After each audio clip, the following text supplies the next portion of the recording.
Guys, તો કેમ છો બધા? તો આજે તો હું વહેલા તૈયાર થઈ ગઈ છું અને આજે જવાનું છે બહાર.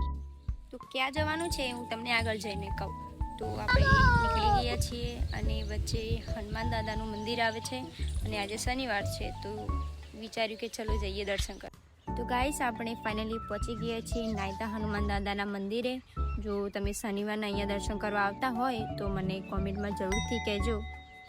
તો દર્શન કરીને આપણે પહોંચી ગયા મારી સાસરીએ, કેમ કે હું એક વસ્તુ ભૂલી ગઈ હતી, તે લેવા આવી હતી અને તો એ લઈ લઈએ પહેલાં.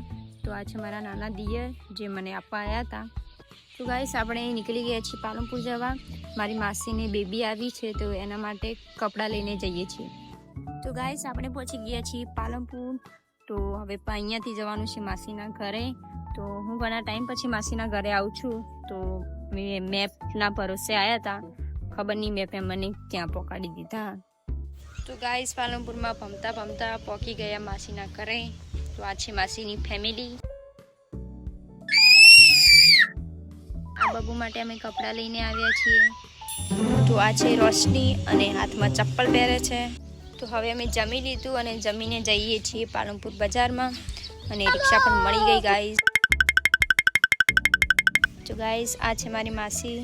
તો ફાઇનલી અમે પહોંચી ગયા છીએ બજાર અને પારુને આવી ગઈ છીંક.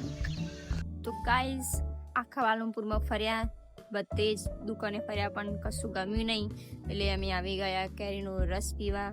તો અમે પહેલાં બધે કેરીનો રસ પી લીધો અને તો મેં કપડાં ચેન્જ કરીને મેં પહેરી લીધી સાડી, કારણ કે સાસરીએ જવાનું છે.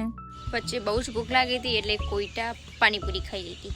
તો હવે ફરતા આવી ગયા છીએ મારી સાસરીએ ઘરે.